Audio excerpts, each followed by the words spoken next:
시간 함께 보실 하나님의 말씀 민수기 20장 10절로 13절의 말씀을 함께 보겠습니다. 민수기 20장 10절로 13절의 말씀입니다. 모세와 아론이 회중을 그 반석 앞에 모으고 모세가 그들에게 이르되 반역한 너희여 들으라. 우리가 너희를 위하여 이 반석에서 물을 내려 하고 모세가 그의 손을 들어 그의 지팡이로 반석을 두번 치니 물이 많이 솟아나오므로 회중과 그들의 짐승이 마시니라. 여호와께서 모세와 아론에게 이르시되 너희가 나를 믿지 아니하고 이스라엘 자손의 목전에서 내 거룩함을 나타내지 아니한고로 너희는 이 회중을 내가 그들에게 준 땅으로 인도하여 드리지 못하리라 하시니라. 이스라엘 자손이 여호와와 다투었으므로 이를 우리와 멸하니라. 여호와께서 그들 중에서 그 거룩함을 나타내셨더라. 아멘. 이 시간 광야에는 거룩한 순종이 필요합니다 라는 제목으로 하나님의 말씀을 대언해드립니다. 우리가 지난 7번에 걸쳐서 광야에 관한 이야기를 쭉 들어왔습니다. 이제 그 결론 부분이 될 터인데, 물론 광야에는 우리가 하나님 앞에 기도하는 곳이요, 또한 이곳에는 하나님의 교회가 있고 하나님의 성막을 중심으로 우리가 은혜 가운데 아침과 저녁으로 만나를 얻어 하나님 앞에 영광 돌리며 광야 생활을 할 수 있음에 광야는 참 아름답습니다. 광야는 황홀하기까지 합니다 라는 고백까지 할 수 있는 믿음을 얻게 되었다. 자, 이것이 우리가 지난 7주 동안 계속 말씀을 들어봤고요. 특별히 오늘은 그 마지막 시간으로 이 광야에는 무엇보다도, 다른 어떤 것보다도 우리가 이 광야 생활을 하기 위해서 꼭 필요한 것이 있어요.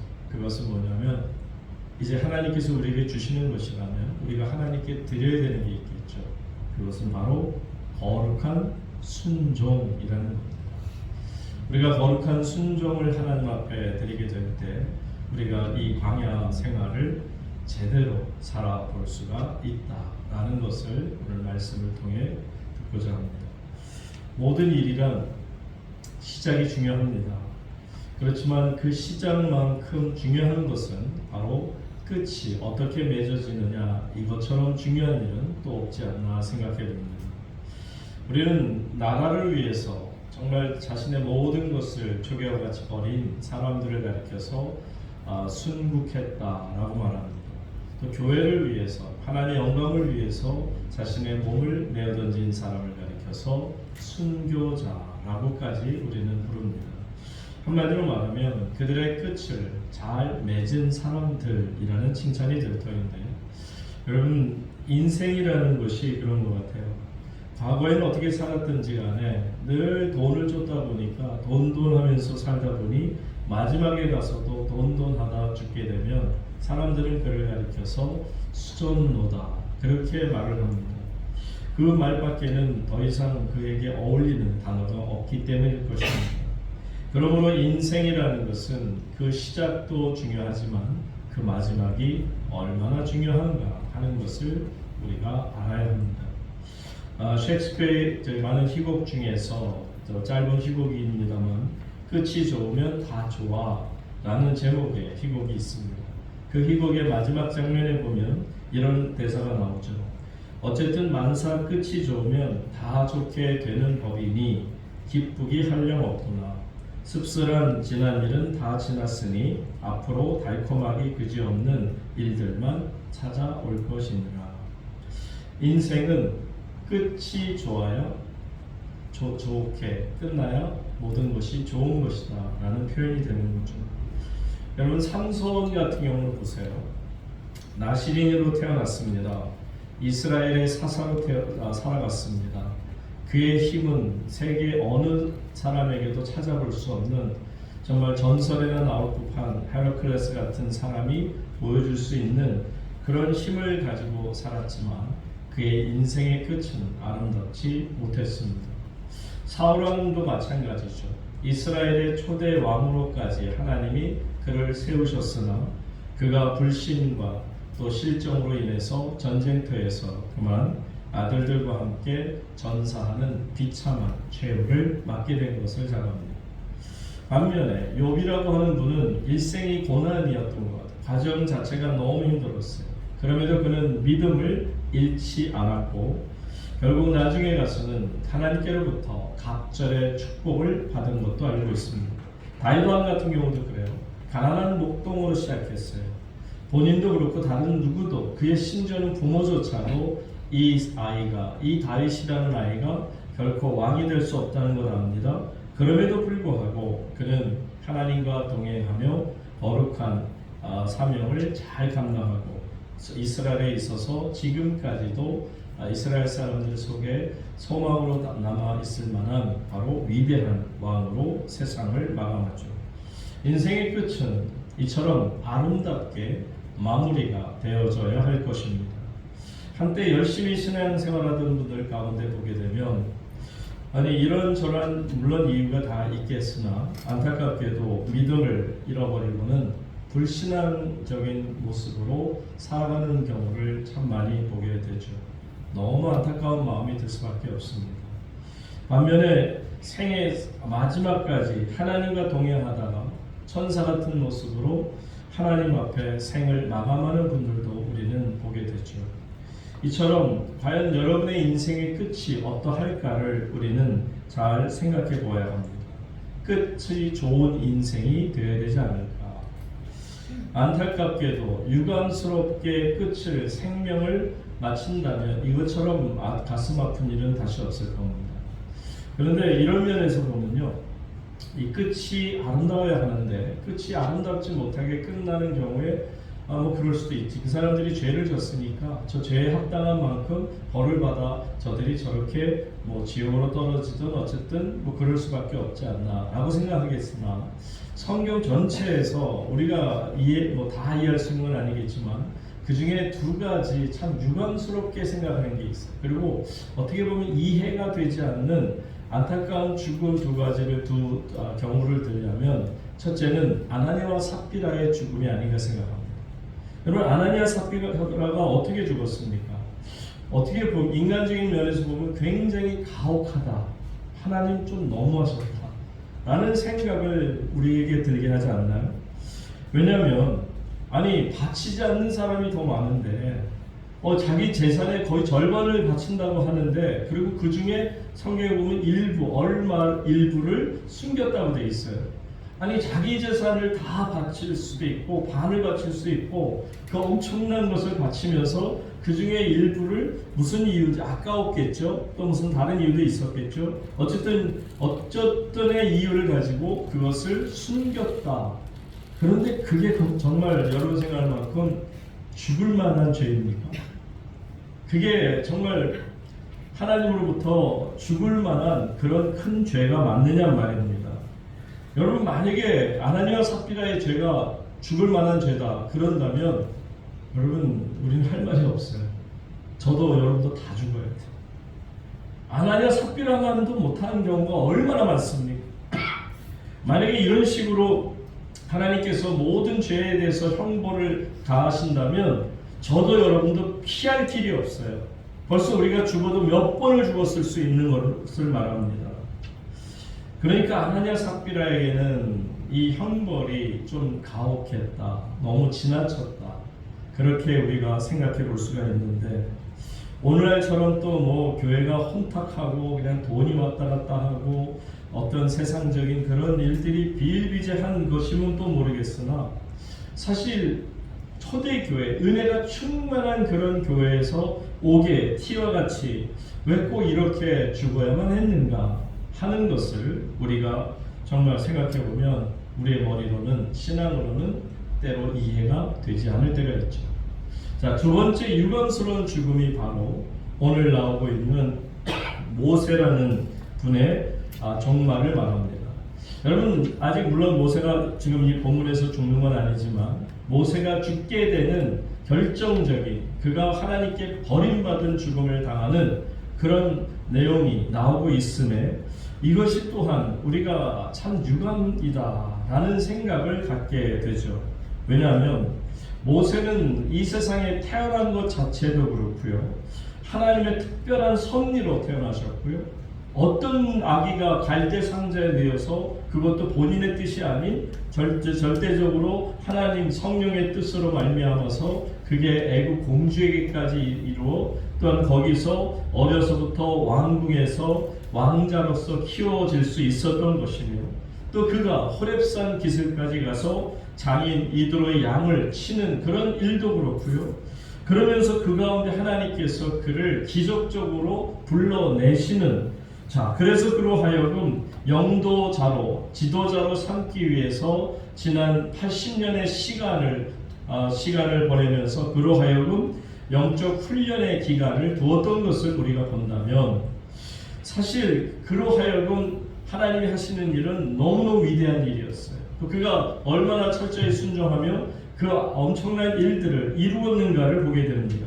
그런데 하나님께서는 어쩌자고 이 사람에 대해서 거룩하지 못하다, 불순종했다, 그리고서는 무시무시한 죽음을 맞게 하시느냐는 말이에요.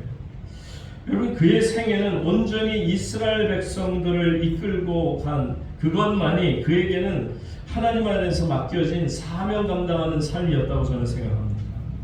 그는 온갖 40년의 고통을 당하면서도 이스라엘 백성들을 애굽에서 인도하여 내고 이제 홍해를 건너고 그리고 광야 40년을 건너는 동안에도 하나님께 불평하기보다는 정말 모든 것 다 내려놓고 하나님의 영광만을 위해 최선의 노력을 다한 참 위대한 종이다 라는 생각을 우리가 갖고 있지 않습니까?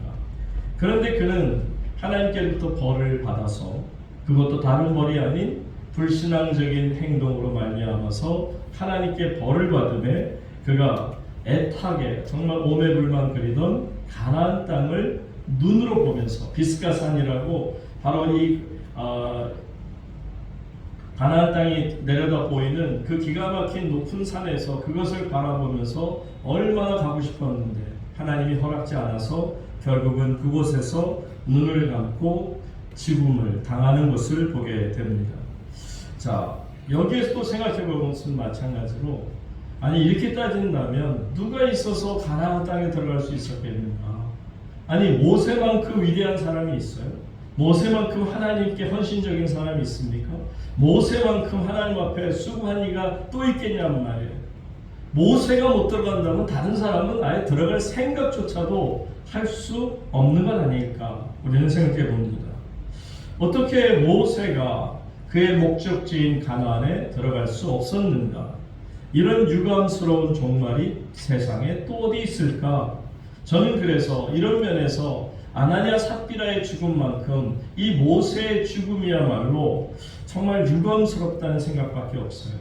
또 예를 들어서 모세가 이제 나이가 많이 들어서 병이 들어서 뭐 이런 어떤 이유 때문에 죽었다는 모르지만 그것도 아닌 사실 여러분 나중에 성경을 계속 보시면 모세가 죽기 전에 그의 기력이 다하지 않는 것을 보세요. 아직 그에게는 기력이 남아 있었어요. 그럼에도 하나님께서 그를 이제 죽음으로 데려가시는 것을 보게 됩니다. 그런데 그의 죽음조차가 그냥 죽음이 아닌 바로 형벌의 죽음이라는 것이 그래서 제가 이해가 안 되고 왜 이렇게까지 하실까 하는 생각을 아나니아 삽비라보다도 훨씬 이 모세의 죽음은 이해하기가 어렵다라는 생각이죠. 12절 말씀 오늘 본문 12절 말씀 다 같이 한번 보겠습니다. 예. 본문 말씀 본문 12절 말씀 안 나오면 제가 읽겠습니다. 20장 12절입니다.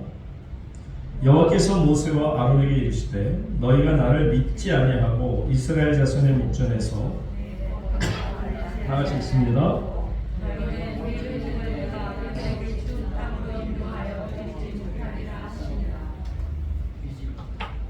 여호와께서 모세와 아론에게 이르시되 너희가 나를 믿지 아니하고 이스라엘 자손의 목전에서 내 거룩함을 나타내지 아니하므로 너희는 이 회중을 내가 그들에게 준 땅으로 어떻게 해요?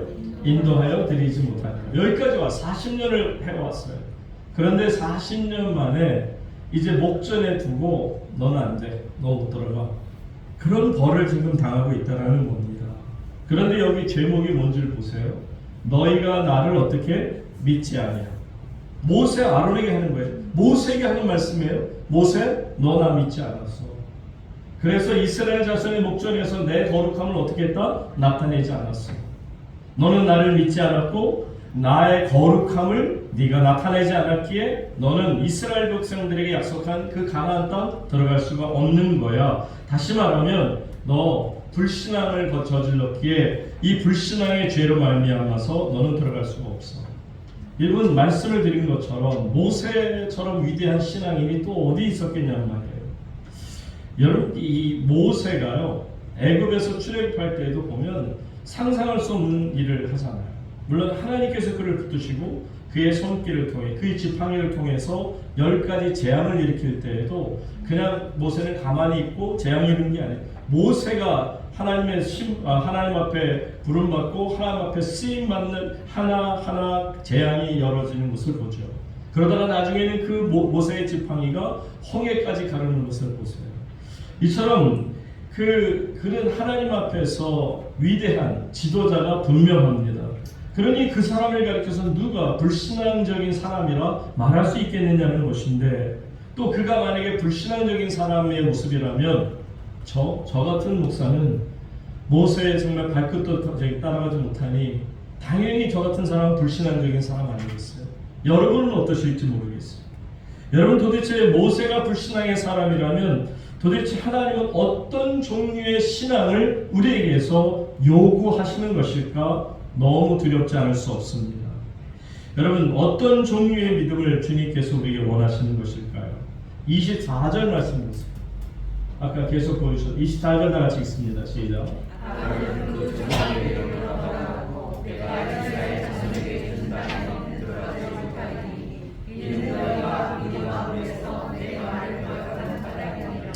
예, 지금 보시지만 너는 나를 거역했다라는 게 무슨 얘기냐면 내 말에 대해서 너는 그대로 순종하지 못했어.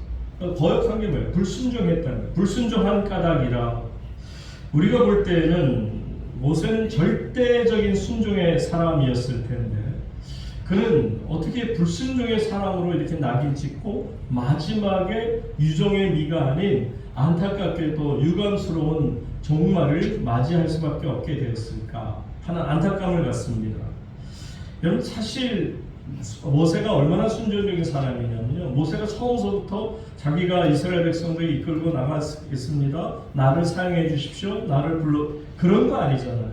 난 못합니다, 난 반봉우리 같습니다, 나는 말할 주변 머리도 없고요, 누가 내 말을 듣겠습니까? 내가 40년 전에는 사람을 죽이기까지 하고 도망했던 그런 도망자 신세인데 이런 사람이 가서 무슨 말을 할 수 있겠습니까? 못한다고 그랬어요. 그런데도 분명히 하나님께서는 그에게 명령하셨고 그는 하나님께서 말씀하시니 그 말씀에 순종했던 것뿐입니다. 그는 도저히 순종할 수 없는 일에 순종하였고 또한 하나님의 일을 통해서 하나님의 영광을 높여드리는 하나님의 종의 역할을 했더라는 거죠. 분명히 모세는 순종적인 사람 맞습니다. 그 순종적인 믿음을 우리에게 보여준 사람도 맞죠. 그런데 그가 언제 어떻게 거역했느냐 하는 거예요. 만약에 정말 이 모세를 향해서 너는 하나님께 불순종적인 사람이야, 그렇다면 하나님 말씀을 거역하고 사는 사람이야 한다면 저도 여러분도 과연 우리가 하나님 앞에 순종이라는 단어조차를 하나님 앞에 감히 내놓을 수 있을까요? 아마 우리 중에는 한 사람도 순종적인 사람 없을 거예요. 저 자신도 얼마나 부끄러움이 많은데요, 하나님 앞에 감히 내가 순종적인 신앙인입니다, 목사입니다, 감히 얘기할 수 있겠냐는 말이에요. 하나님이 도대체 어떤 순종을 우리에게 원하시는 것일까? 이스라엘 백성이 홍해를 육지처럼 건너게 될 때 그들은 감격이 말할 수가 없었죠. 얼마나 막 신났을지 생각해 봅니다. 그런데 그들의 그 감격이라는 게 광야에 들어서자마자 바로 불평과 원망으로 바뀌더라는 거예요. 그렇게 원망과 불평을 쏟아내기를 몇 년? 40년 동안을 쏟아냈어요. 물론 우리가 한번 이스라엘 백성의 입장이라고 생각해 보고요, 우리가 광야 생활을 그들과 더불어 같이 시작했다고 한번 생각해 보세요. 이해할 수는 있을 것 같아요. 예를 들면 자, 지금 빨리 가나안으로 가고 싶어요. 사실 그들이 떠난 애굽에서 바로 떠나서 가나안 땅까지 간다면 직선거리로 따져서 보면 보름 15일 정도면 충분히 사람들의 걸음거리로 보통 시속 한 5km 되나요? 그 정도 해서 충분히 갈 수 있는 거리라고 합니다. 그런데 이것을 40년 동안 빙빙빙빙빙 돌리신단 말이죠. 그러니까 사실은 이 자꾸 지연되는 이유는 누구 때문이에요? 백성들이, 물론 너희들이 지금 뭐 비전이 없어서 그리고 뭐 저기 가나안 땅을 보고서는 뭐 메뚜기 같고 무슨 뭐 자신들은 하나님 앞에 밥이다 생각하고 막 이런 이야기가 있긴 하지만 사실 그런 것 때문에 40년 동안을 광야 생활을 해야 된다. 그러니까 이스라엘 백성들 입장에서는 이런 일들이 너무나도 싫었을 것입니다. 내일 갈 것인가, 모레 되면 도착하지 않을까. 그런데 그렇게 기약 없이, 그것도 어떤 시간이 우리는 물론 끝나고 나니까 40년인 걸 확실히 알지만 그들에게 너희가 하루 지쳐서 40년이라 해도 무슨 소리인지 몰랐을 거예요. 그래서 기약 없이 40년의 시간을 보낸 안타까운 시간들, 왜 원망이 없었겠으며 왜 불만이 없었겠는가. 자, 그러다가 그들이 그런 어려운 고비고비를 거쳐서 지금 신광야 가데스 바네아까지 왔는데 이스라엘 백성들이 물이 없음을 다시 보게 되고요. 그러다 보니까 평상시대로 또 역시나 말로써 하나님을 원망하게 됩니다. 심지어는 어떤 얘기까지 나오냐면 모세를 죽여버리고 그리고선 우리 백성들 다 같이 그냥 애굽으로 돌아가자, 이런 선동하는 말까지 나오는 입장이 됩니다. 자, 그런 이야기를 들을 때 이젠 모세의 입장과 아론의 입장으로 돌아가 보세요. 이스라엘 백성들의 입장은 충분히 이해됐습니까? 아론과 모세의 입장에서 이 이스라엘 백성들의 이야기를 하루 이틀 들은 거 아니에요. 그들도 그들의 정말 불평과 엉망을 40년을 들었어요.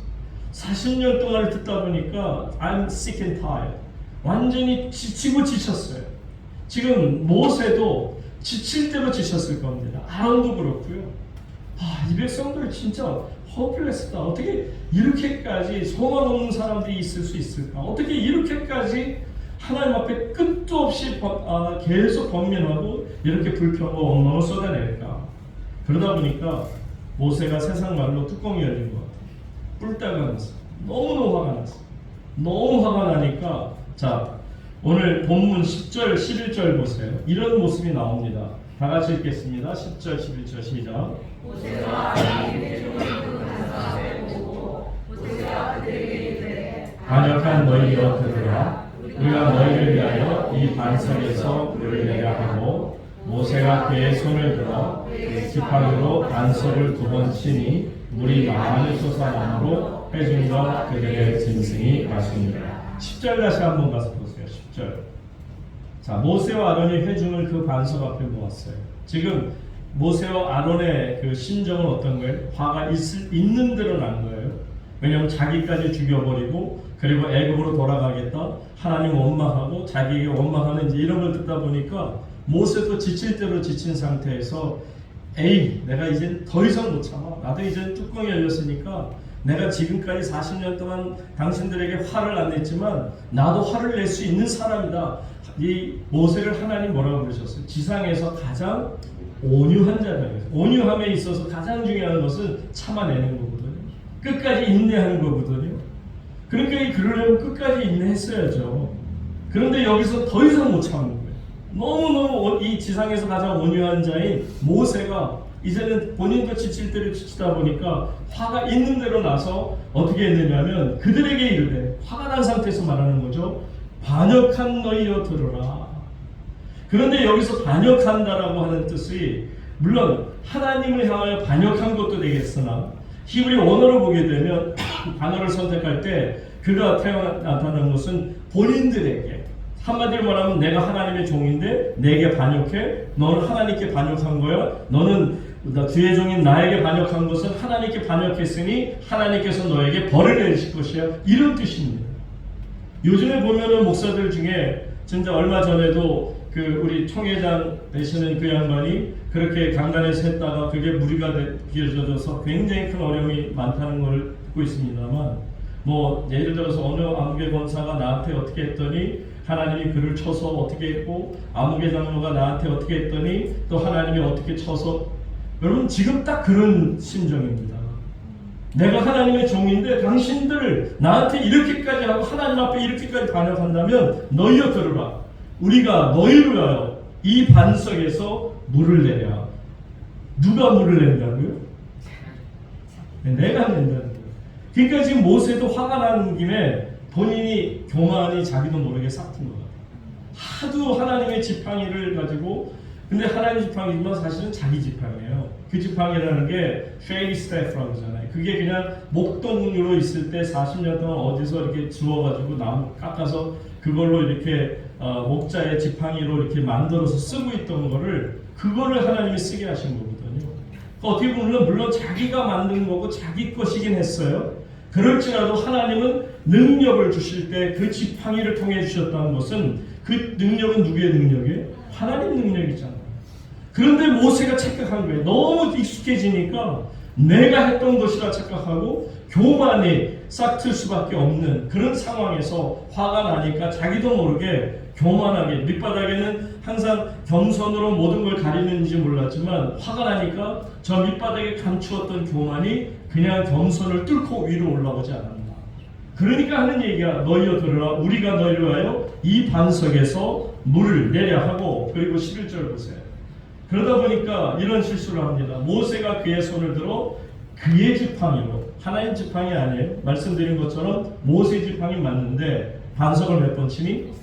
하나님 한 번 치라고 그랬거든요. 그런데 이 모세가 흥분했어요. 화가 났어요.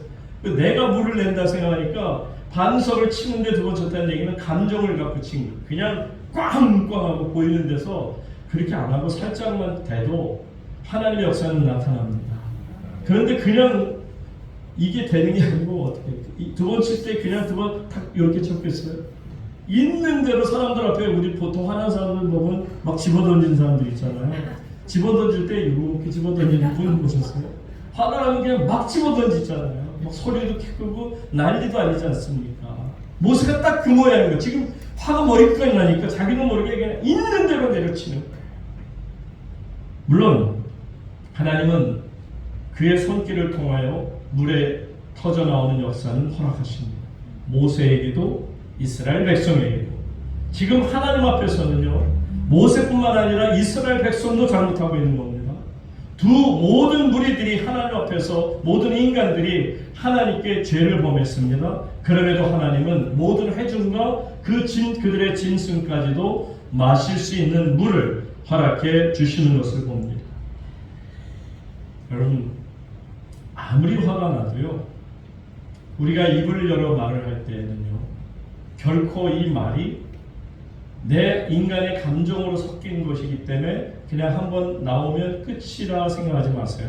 자, 시편 106편 33절의 말씀을 보시기 바랍니다. 다 같이 읽겠습니다. 시작.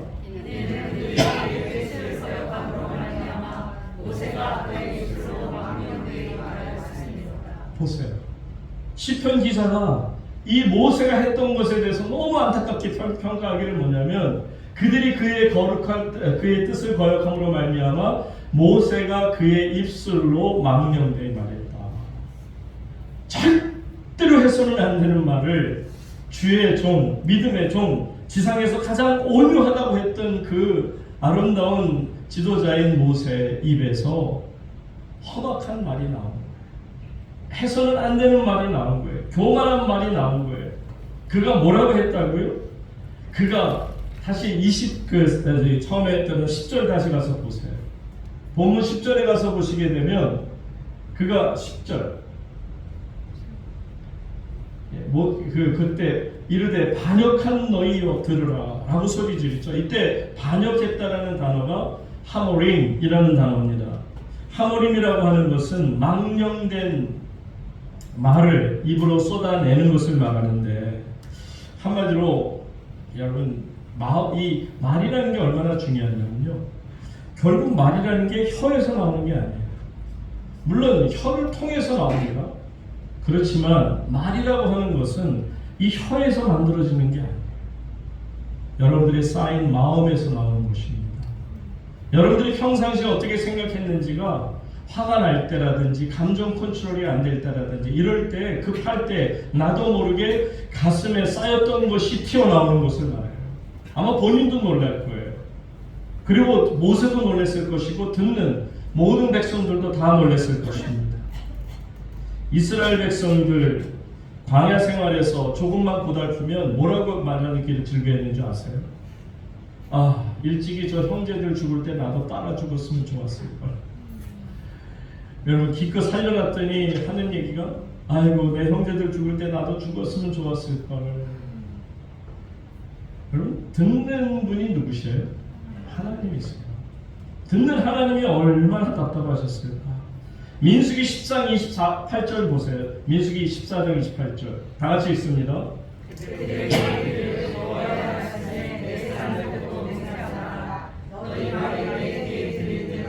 내가 너희에게 행하리니. 보세요. 하나님께서는요 그들에게 말씀하시기를 내 삶을 두고 맹세하는데 너희 말이 내 귀에 들린 대로 내가 너희에게 어떻게 할 것이다? 행할 것이다 말씀하십니다. 내 귀에 들린 대로 행하리니 너희 시체가 강에 엎드러질 것이다. 그렇게 말씀까지 하십니다. 여러분, 그러니까 말이라는 건요 축복도 말이고요 저주도 말이라는 것을 알아야 합니다. 우리가 말로서 복을 빌고 말로서 저주를 하지 않습니까? 그런데 하나님은 그것이 축복이든 저주이든 귀에 들리신 대로 행하신다는 거예요. 예수님은 나중에 뭐라고 말씀하십니까? 무슨 무익한 말을 하든지 이에 대하여 심판을 받으리라 말씀하십니다. 사랑하는 우물교회 성도님 여러분, 어떤 경우에도 여러분의 입술에 파수꾼을 두시기를 바랍니다. 아멘. 여러분들의 입술로 다른 형제의 마음을 아프게 하지 않기를 바랍니다. 아멘. 죄를 범하지 않기를 바랍니다. 아멘. 말로써 해놓고 아니면 말고 여러분은 아니면 말고로 잊어버렸는지 몰라요. 난 그런 기억도 안 나는데요. 아니요. 하나님은 기억하십니다. 잊고 그것이 되든 말든 아니면 말고가 아니고요. 하나님은 항상 기억하시기 때문에 여러분 생각 속에서조차 잊어뒀던 것조차도 나중에 하나님 앞에 서게 되면 다 만천하에 드러나게 될 줄로 믿습니다. 그러니 여러분 우리는 하나님께서 우리에게 마지막 날 이제 말에 대한 책임을 물으실 때가 오실 겁니다. 그때 과연 하나님 앞에 무엇이라 말씀을 드릴 수 있을까? 모세가 안타깝게도 한평생을 주님을 위해 살았어요. 지난 40년 동안은 이스라엘 백성들의 지도자로 하나님의 종으로 살아왔습니다. 그런데 그만 그는 자신의 위치를 망각하고 말았습니다.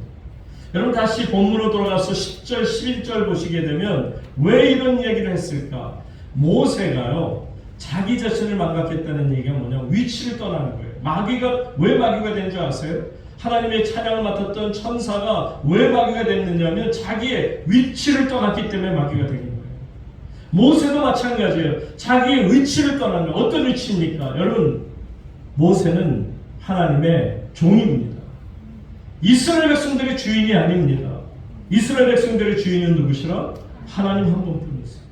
그런데 어쩌자고 자기가 마치 이스라엘 백성들의 주인인 양 하나님께서 들으심에도 이스라엘 백성들이 함부로 이렇게 말할 수 있느냐. 딱 이런 겁니다. 어떤 아이가 아주 못됐어요. 나쁜 일을 많이 해요. 근데 그 부모가 바로 옆에 있어요. 그러면 부모에게 맡겨야죠. 그런데 부모가 옆에 있는데 부모에게 들으라는 듯 그 아이에게 예단을 칩니다. 너는 왜 이렇게 못돼 먹었냐고. 그러면서 또 그냥 화가 난 김에 군밤까지 한번 땅 친다고 보세요.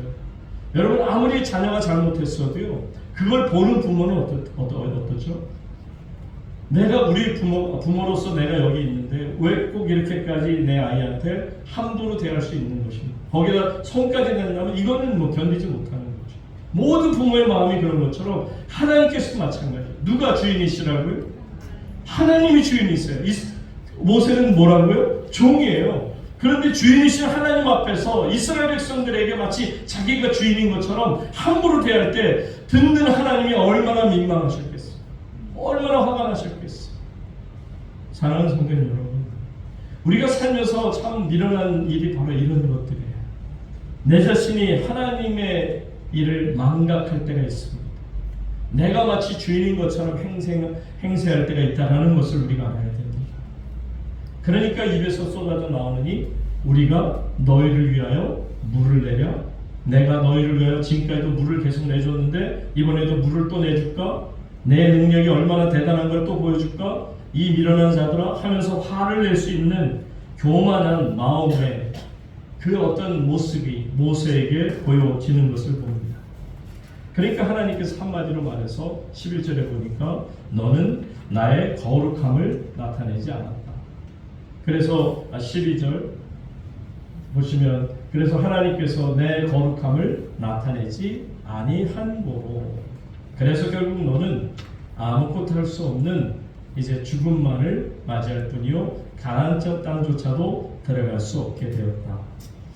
그런데 여러분 이렇게만 끝난다면 우리는 그래도 참 너무 하나님 너무 모세가 너무 안 됐고 생각해보세요. 평생을 그렇게까지 쓰임받았는데 그 한 번의 실수로 말미암아 그리고 그렇게 가나안 땅에 못 들어간다면 이런 해석할 일이 또 있을까 싶어요. 그런데 성경 말씀을 보다 보면 참 위로를 받아요. 하나님이 모세를 얼마나 사랑하셨는지 여러분이 생각하는 것보다 훨씬 더 모세를 사랑하시고 그를 존중히 여기시는 것을 보세요. 여러분, 자 모세가 죽었습니다. 신명기 보세요. 34장 6절 말씀에 다 같이 읽습니다. 시작. 오늘까지 그의 묻힌 것을 아는 자가 없느니라. 지금 누가 묻힌 것이냐면 모세 이야기가 나와요. 지금 2절만 보시는데 이게 바로 모세가 벳부엘 맞은편 모압 땅에 있는 골짜기에 장사되었었다고 얘기 분명히 나와요. 그런데 오늘까지 그의 묻힌 것을 아는 자가 없다. 여러분 이게 얼마나 이 이스라엘 사람들에게는 되게 특이한 거냐면요. 여러분들이 이스라엘을 가시게 되면 별 희한한 걸 다 볼 수 있다고 그래요. 누구의 무덤, 우리말로 왕릉이 많은 것처럼 유대 이스라엘에 가도 이런 역사적인 게 많은 거예요. 여러분 나중에 보세요. 요셉이 죽고 나서 430년 만에 이 애굽에서 이스라엘 백성들이 탈출할 때, 출애굽할 때 모세와 더불어 나올 때 그 요셉의 유골을 정리해서 들고 나와서 이 가나안 땅에 묻는 거 보세요. 이스라엘 백성들이 그런 사람들입니다. 보통 사람들 아니에요. 어떤 역사적인 거, 누구의 우물, 지금도 보니까 야곱의 우물 그래서요. 지금 벌써 5,000년인가 몇천 년이 지났음에도 지금까지도 그 우물이 사용되고 있다고 그래요. 참 놀랍지 않습니까? 이스라엘 백성들은 그런 종류의 사람들이에요. 그렇다면 당연히 그들의 최고의 지도자였던 그들을 이끌었던 모세의 시체에 대해서 분명히 그들은 책임질 의무가 있었을 거예요. 아마 어쨌든 간에 모세의 시체를 잘 모셔서 그래서 가나안 땅에 들어갈 때 제일 좋은 곳에 사람들 보기에도 좋은 어떤 모멘텀 같은 것도 만들어 놓고 그래서는 사람들 앞에도 기념으로 이렇게 모세가 여기에 묻히셨습니다. 아마 그게 상징적이지 않을까요? 그런데 묻힌 곳을 아는 사람이 있어요, 없어요? 없다고요. 무슨 일인지 한번 보세요. 저는 여기에 큰 은혜가 있다고 봅니다. 여러분, 사람들이 몰라요. 지금 신명기에 나오는 말씀이에요. 이게 신약에 나오는 말씀이 아니고 신명기에 나오는 말씀인데 이미 벌써 모세의 시신이 없어진 거예요. 어디론가 사라졌어요. 자, 그럼 모세의 시신이 어디 갔을까? 이게 훗날 수천 년이 흐르고 나서 유다서에 나와요. 유다서 1장 9절 보세요. 다 같이 읽습니다. 시작.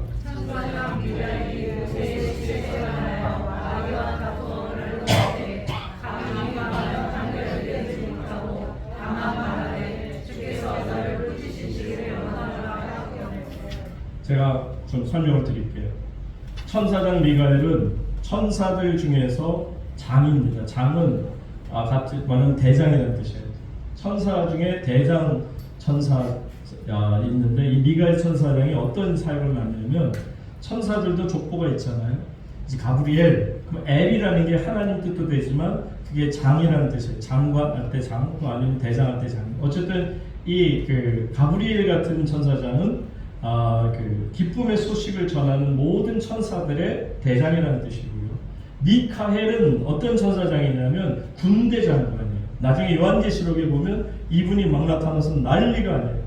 마귀가 그 앞에서 절절절 매고 꼼짝을 못하게. 사실 미가엘 천사장의 능력은요, 이 마귀의 능력을 능가해요. 감히 비교되지 못할 정도로 하나님하고 마귀하고 견주는데, 이거는 이야기가 안 되는 겁니다. 한마디로 하나님 만드신 천사장 미가엘 하나도 마귀가 꼼짝을 못해요. 그런데 이 천사장, 엄청난 군대 천사장관이 와서 모세의 시체에 대해서 누가 다퉈요? 마귀가 지금 다투어 변론하고 있어요. 그런데 보세요. 감히 비방하는 판결을 내리지 못한다. 이 말이 뭐냐면 하나님께서 마귀에게 주신 거라는 거예요. 모든 세상의 시체에 대한 권한을 누구에게 줬다? 마귀에게 주었다는 거예요. 그럼 언제 주었을까? 여러분 이제 다시 돌아오겠습니다만 잠깐 창세기 3장 14절 가서 보세요. 자, 여호와 하나님이 뱀에게 이르시되, 이건 범죄하고 나서요. 네가 이렇게 하였으니 네가 모든 가축과 들의 모든 짐승보다 뭘 받아? 더욱 저주를 받아 배로 다니고 살아있는 동안 뭘 먹을 것이다? 흙을 먹을 것이다. 마귀가 이 땅에서 살아있는 동안에 그가 먹는 게 뭐라고요? 흙입니다. 다시 유다서로 돌아가서 보세요. 여러분 인간이 어디서 왔어요? 흙에서 왔어요. 그러니까 인간의 몸은 결국 이 땅에 남겨진 이 몸은, 썩어질 몸은 마귀에게 맡겨진 게 맞아요. 모든 시체의 권한은 사람에게 있지 않고 더 이상 어떤 천사장이 있지 않고 누구에게 주었다? 마귀에게 주었다. 그러니까는 미카엘 천사장 같이 어마어마한 능력을 가지고 마귀도 벌벌 떨게 만드는 그런 힘을 가진 이 천사장 미카엘도 감히 비방하는 판결은 내리지 못한다. 왜? 하나님께서 이미 마귀에게 그런 특별한 권한을 주셨기 때문이라 하는 겁니다. 그러니까 뭐라 그러는지 보세요. 다만 말하되, 그러니까 미가엘 천사장이 뭐라고 그러냐면 마귀에게 꾸짖는 거예요. 주께서 너를 꾸짖으시기를 원하노라 하였거든요. 이 말은 뭐냐면 한마디로 말해서 이거는 exception이야. 이거는 특별한 경우야. 하나님께서 나를 왜 보내셨겠어? 모세의 시체를 내게 가져오라 명하셨기에 내가 특별 명령을 받고 왔으니 내 이놈 꼼짝 말지어다. 그러니까 마귀가 이거 내 특권인데 왜 나한테 뺏어가려고 그래요? 하고 있는데 과연 미가엘 천사장이 와서 감히 하나님 앞에서 어찌 네가 견딜 수 있겠는가? 그러고서는 있는 대로 꾸짖고서는 모세의 시체를 가지고 오는 걸 보세요. 하나님이 얼마나 사랑하시면 인간의 시체조차도 이렇게까지 특별히 귀하게 여기실까? 여러분 나중에 모세가 신에게 나타나요. 계속 봅니다. 마태복음 17장 보세요. 마태복음 17장 3절 말씀해 보시면 없어요? 없다. 그럼 제가 읽어드릴게요. 마태복음 17장 3절에 보시면 그때 모세와 엘리야가 예수와 더불어 말하는 것이 그들에게 보이거든요. 어디죠? 변화산에. 여러분 변화산에서 베드로와 요한과 다른 제자가 같이 보고 있는 가운데 누가 나타났어요? 모세가 나타났어요. 엘리야가 누구예요? 엘리야가 어떤 분이에요? 구름 타고 병거 타고 이 땅에 시신을 보이지 않고 하늘로 올라가신 분이에요. 모세가 어떤 분이에요? 그의 시체가 이 땅에 보인다 남겨지지 않고 하나님께서 특별히 미가엘 천사를 통해서 하늘로 올려가신 분이라는 것을 보여줍니다. 물론 모세는 율법의 모든 본보기가 되시고 엘리야는 또 선지자의 강령이 되는 건 맞습니다. 그렇지만 어쨌든 그분들의 특징은 이 땅에 시체가 남겨지지 않고 그들의 시체조차도 하나님께서 거두어 가셨다라는 거예요. 여러분 하나님이 얼마나 모세를 사랑하셨는지 아시겠죠? 그렇다면 왜 이 땅에 있는 동안에 그렇게까지 귀한 사역을 하셨던 주의 종을 사람들 앞에서 본보기로 이렇게 하셨을까? 왜 아나니아 삽비라 같은 분, 여러분 물론 아나니아 삽비라가 어디 갔는지는 성경에 나오진 않아요. 거기서 그냥 끝나고 맙니다. 신약 성경에서. 그런데 저는 이 모세를 생각할 때 어떤 생각이 드냐면 아나니아 삽비라도 초대 교회가 거룩한 교회로 하나님의 영광을 드러내기 위해서 이렇게까지 거룩한 순종을 해야 한다는 본보기를 보여주시기 위해서라도 그들을 데려가시지 않았을까? 물론 그들의 시체가 이 땅에 남아있다 할지라도 어쨌든 그들이 하나님 나라, 왜냐하면 그들이 범죄함으로 잠깐은 숨기다가 걸려서 하나님께 벌을 받았으니 지옥에 떨어졌다 그렇게 생각하고 싶지 않고요. 그들은 초대 교회, 거룩한 교회의 모습을 보여주시기 위한 본보기였기에 그래서 그들은 죽음을 당했던 것을 보게 되고요. 말씀드린 유감스러운 죽음인 모세의 죽음도 역시 마찬가지로 그가 아무리 거룩한 하나님의 종이었다 할지라도 인간의 방법으로는 하나님 나라로 들어갈 수 없음을 보여주고 또한 가나안 땅으로 들어가지 못하게 했던 이유도 그들이 내가 하나님 행위로 가지고 건너는 것이 아닌 모든 것이 하나님의 은혜라는 것을 우리에게 깨닫게 하시는 하나님의 은혜가 아닌가 생각합니다. 사랑하는 성도 여러분, 그렇다면 광야에는 무엇이 꼭 필요해요? 순종, 거룩한 순종만이 필요합니다. 하나님의 말씀에 순종할 수 있기를 바랍니다. 하나님 말씀이 들려지면 내려놓으라 할 때 내려놓으시기 바랍니다. 가라면 가시고 멈추라면 멈추시고 하나님 말씀에 온전히 순종할 수 있는 복된 하나님 나라 백성이 되시기를 주의 이름으로 축원합니다. 기도하겠습니다.